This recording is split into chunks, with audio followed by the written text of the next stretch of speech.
Hot Topics. Hi, everybody. Welcome to Hot Topics, Season 1, Episode 1 of Hot Topics. My name is Keith. I'm Elaine. And this is a show where we like to discuss various hot topics that are happening in the news around New York. If you'd like to take part in the show, our email address is on the screen, kehottopics@gmail.com. Let us know some hot topics you might have, or just write to say hi to us. Elaine, what would you say the show is about, basically? In this show, we are going to bring you our take on today's hottest topics, things you might have seen in the news from two people who try to read the news when we can and have a reasonably proficient knowledge of what's going on in the news today. Yeah. That said, we also don't know what these topics are going to be, so they're popping up at us at random. So I guess without further ado, we can go ahead and get to topic number one. I'm ready. So Dante de Blasio. He's the son of Bill de Blasio, Yeah, he's definitely the son of Bill de Blasio. Okay. Thing that we all can know about him is that he has an afro, which has really gotten people excited, I think, for this mayoral race. Really excited the base. I mean, I was kind of surprised because some people there were stories just like where people were fascinated by his afro. Yeah. And I think most of them were written by white people. Right. And I just never realized white people were like so fascinated with afros. Yeah, and especially given that we went through like an entire decade of the 70s where like the afro was all over the place. Yeah, it was everywhere. It was like wallpaper. Maybe it's just like a reintroduction of the afro to like a whole new generation. Yeah. But actually, there was like some people were actually. Am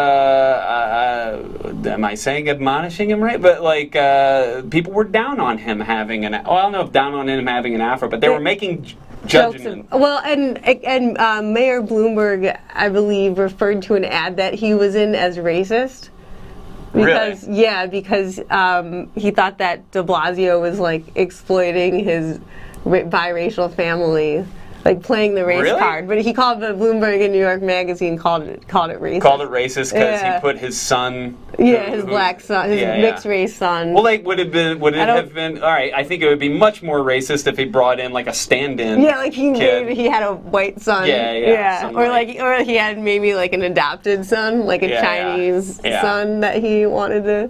Look, we're not against you having an ethnic-looking kid. It's not that, but we just know you're just gonna ruffle a lot of feathers if you bring a black kid in, even if it's your own. Yeah. So, Dante de Blasio. Dante de Blasio. Hell of a kid. Our next hot topic that we're going to bring up. Oh, God, cronuts. Oh, my God. The pastry sensation of 2013. Keith, I think we can safely say it's been cronut fever for a while around here. Cronut fever, right? People have been going absolutely ape nuts over cronuts. Oh, that's good. I like that. And now I've been hearing that there are these knockoff cronuts. Yes. I've read a lot about this. There's the Doissant down in Washington, D.C. Yeah, which is a donut croissant. They just did a different thing. Switched it around. Yeah. And then next we have, I just was walking by a Crumbs bakery the other day. Crumb nuts.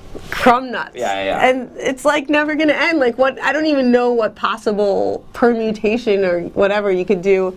Well, there's going to be like a Dunkin' Cronut eventually. What would they call that? A Dunkin' Cronut, I guess. I don't know. Or maybe a Crow Dunkin'? No, that's... A Crow Dunkin'? Yeah. Have you had a cronut? No, have you? I've not had a cronut.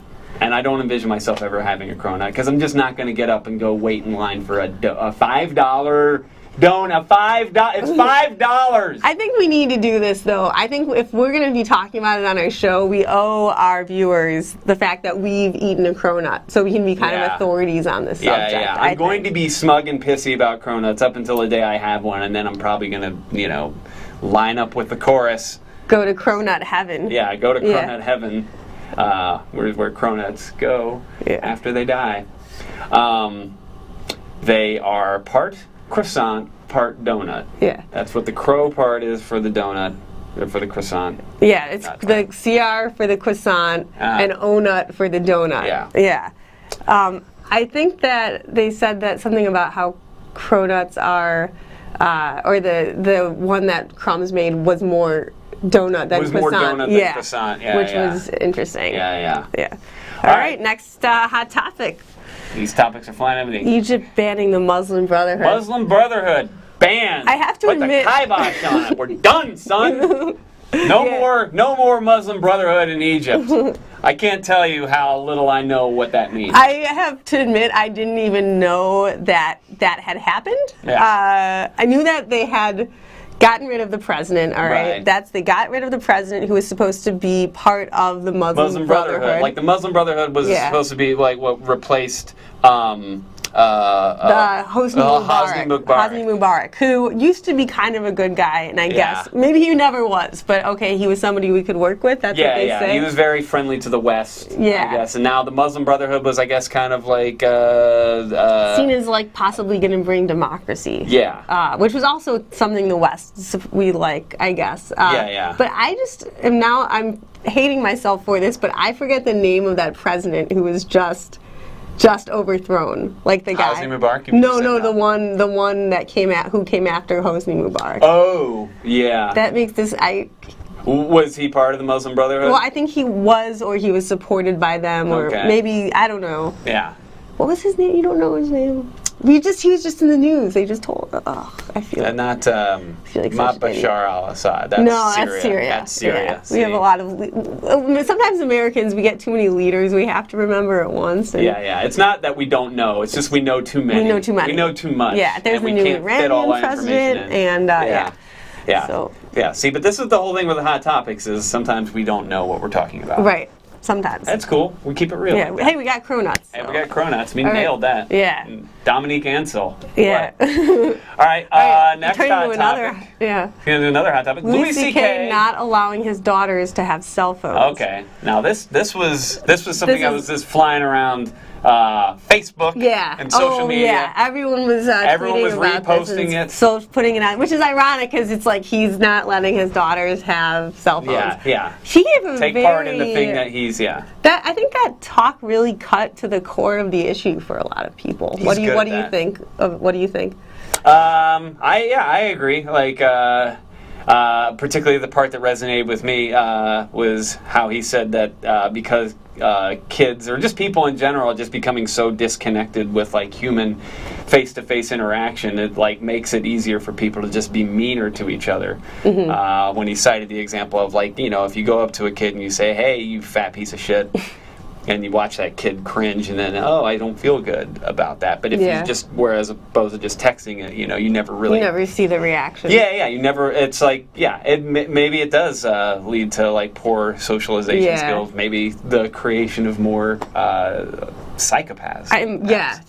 That's an interesting thought. I have to say, I am so glad I'm not a kid who has a cell phone because the things that they do to each other, like, there are all these cases now of kids committing suicide because they were called like sluts and whores and stuff. It's always girls, you know? And mostly like girls. Thousands of people. And it's like, who's that? Okay, A, that's terrible, but B, like, that's so like cliche. Like it's just so it almost sounds like a caricature of something that would happen in high school. Yeah. So I support what Louis C.K. is doing. I think You're supporting how he's fathering his children. Yeah, definitely. Which is funny because, like, he doesn't sometimes seem like the perfect parent, but I think he seems better than most parents. Yeah. Maybe. Yeah. He seems concerned about the world he's leaving. Yeah. For his children. Yeah. For his keys. All right. So next hot topic. Obamacare state exchange signups October 1st. So first of all, I think we should just use this opportunity to remind New Yorkers and Americans who are watching the show that on October 1st you can sign up to be part of your state exchange and get health insurance on the public market. I didn't know that. So I knew that when I saw that because I'd read about it. I've been hearing about these state exchanges, and so I figured that if it says sign up's October 1st, that must be the date that people have to sign up for health care. I haven't been to the doctor in like 8 years. Is that right? Not to a... Well, no, I did. I went because my hand hurt. I don't know anything about insurance. I just know I get some from my work. Is that I like know the sign too much about it because I used to work in a medical practice, and so I know like I knew what co-insurance was before you were born, son. I don't know. I'm much older than you. Yeah, I know.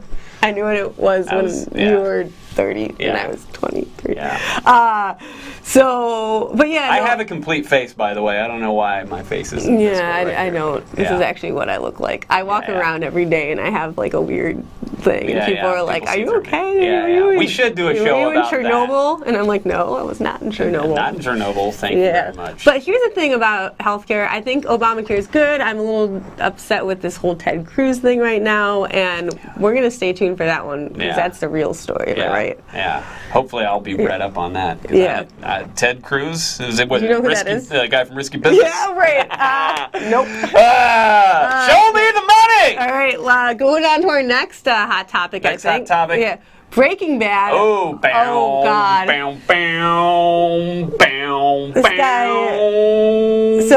This guy's happy because he watches the show, right? You are a Breaking Bad.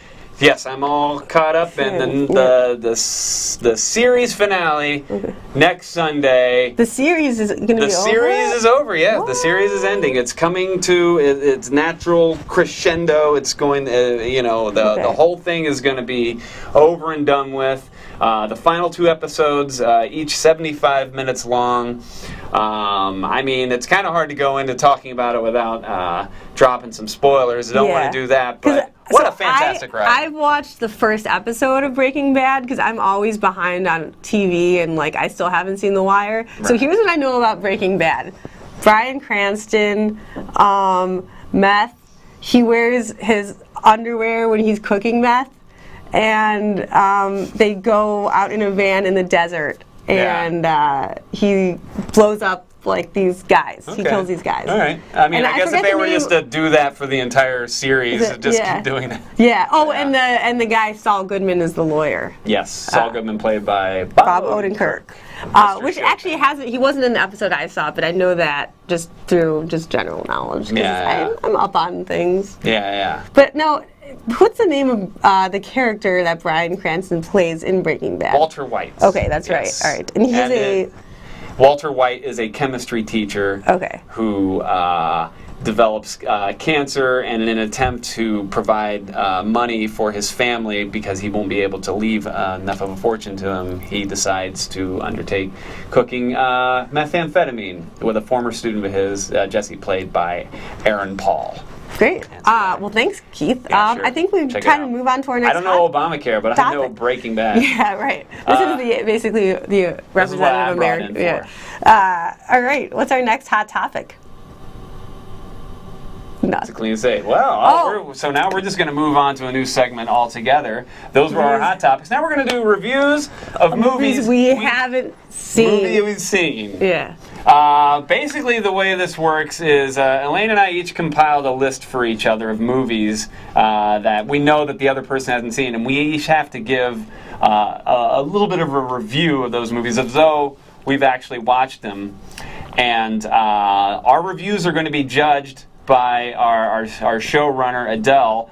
And I don't know, I guess based on how competent we come across in giving these reviews, a winner will be awarded, and the loser is going to have to watch a movie that they probably would never want to watch. Chosen by the winner from Netflix Watch Instantly collection. Yeah. So. All right, so first movie.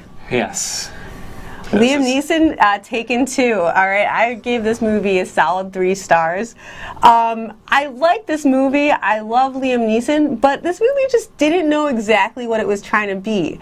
Was it a thriller? Was it like a cop, boilerplate thing? Was it a comedy? Was it a drama? Was it a thriller? It didn't know. So solid 3 stars, but could have been better. Moving on. Sorry, I gave it 5 stars. Sorry.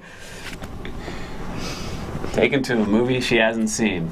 Well, I'll tell you what movie I have seen. The movie Nixon. It's about Richard Nixon, the former president, Watergate, Checkers, I'm Not a Crook.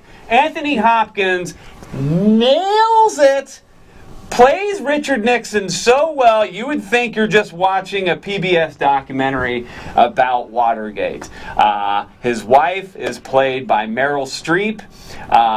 There are scores of actors in it, a lot of familiar faces. It's just a fantastic ride. If you're really into presidential dramas and stuff with a little laughs, there's a fantastic scene where he's bowling in the basement. He put a bowling alley in the basement of the White House. A lot of people don't know that. That's explored heavily. It's a full 45 minutes of movie that's just bowling. But yeah, if you want to see a great movie about Richard Nixon, I mean, Nixon's a movie. I gave it a solid 3 stars. Yeah, Meryl Streep did not play Pat Nixon. Moving on, my movie, Kung Fu Hustle. So much gangster, so little time, starring Jackie Chan, one of my personal favorite actors. Yet, I'm sorry to say, but this movie didn't really know what it wanted to be. Was it a Kung Fu movie? Was it a drama? Was it a Kung Fu comedy? Was it kind of trying to be like Quentin Tarantino? I wasn't sure. I thought that for what it was serviceable. I wouldn't recommend it. It looks to be a Stephen Crow film, and it's not to be confused with the movie Hustle and Flow. So I would give this movie, Kung Fu Hustle, 3 stars. Yeah, well, Jackie Chan wasn't in that. Actually, It was Stephen Chow. Good guess. Well, That, good guess. But one person I know is in the movie I'm about to review, Ghost Dad, starring Bill Cosby. Bill Cosby is just phenomenal on this, a real comedic tour de force.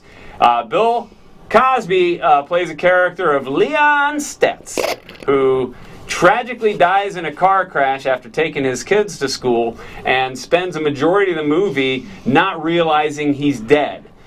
He's going home and trying to interact with kids, and nobody is reacting to him because they don't see him, and he just assumes that, oh, my kids are growing up and they just ignoring me. That's my Bill Cosby impersonation, but it's actually pretty spot on because a lot of the movie is just Bill Cosby very confused as to why none of his kids are talking to him. In a lot of ways, it's kind of like The Sixth Sense. It's very thrilling. The twist at the end, well, I mean, you know he's dead the whole time, but just that moment when Bill Cosby learns that he's dead, I mean, whew, I didn't know he was capable of that kind of range. There's a whole 20 minutes of him just crying. But I hated the movie. I gave it 2 stars. I have to say, yeah, the whole thing about how he died, you were pretty close. Yeah, so that's Leon impressive. Stetz, yeah. I don't think his name is Leon Stetz, though, unfortunately. Yeah, Maybe it was. All right, next movie, we got Richard Pryor Moving. Richard Pryor, as we all know, is a great comedian, and he is a comedian in this movie who has to get a new apartment really fast. He's about to get evicted, and he's in New York City, and as we all know, it's not easy to find an apartment in New York City. Funny twist in this film is, since he has already been evicted, he has to actually take his furniture and wheel around the city with it. This movie, unfortunately, didn't know what it wanted to be. Was it a comedy? Was it a caper? Was it a drama? Was it a mystery? So I'm going to say that my review for Moving was 2 stars. Sorry, Richard Pryor. I've seen better. That is exactly what the movie Moving was about. No, I'll tell you, movie. Well, I've already seen The Right Stuff, so it wouldn't even be fair for me to give a review of that. Yeah. But a movie that I have definitely seen, Just Friends, starring Ryan Gosling and Kate Hudson. This movie is about a couple that, well, they're not a couple. They're just friends. Everybody's saying to them, hey, you two need to get together and be a couple, and they're like, no, we want to be friends. We don't want to do that. Just leave us be, and the forces of the universe seem to be pushing them together, but they just don't want to do that. They just want to be friends. The whole movie is a cinematic tour de force where they're just conflicted feelings of, oh, I don't want to kiss you, but I'm being propelled to. Much like the movie Ghost Dad, they both find out they're dead at the end. And Ryan Gosling's character, I gave this 1 star. I hated it. It was a bad movie. I wish I didn't watch it. It's Ryan Reynolds, not Gosling. And the one huge takeaway from this movie is that they refer to having like a lunch date with a woman as getting yourself trapped in the friend zone. And I remember that always. So men, don't ask women on a lunch date if you don't want to go to the friend zone. Yeah. Next movie, for me. We're getting a wrap-up signal as well. Okay, is that The Right Stuff? I believe this movie is set in the Bedford-Stuyvesant neighborhood of Brooklyn, or maybe Crown Heights. It's a hot summer day in the late 1980s. Spike Lee plays a young black man. John Turturro plays an Italian store owner. And it's all about how racial tensions explode on this hot day in the summer. Oh, sorry, that was Do the Right Thing. The Right Stuff, I gave it 1 star. I don't know astronauts. Okay, so we're just gonna wrap it up quickly. Adele, you've been paying close attention to this. Who would you say gave a better review? Who's a more competent movie reviewer? Well, it's tough because I've only seen, I think, one of the movies myself, but that movie happens to be Ghost Dad, and oh, that's a good one. I've seen that movie about 1,000 times, and you got it almost 100. I got it. I won. On the money. I won. Okay, I'm the winner of this.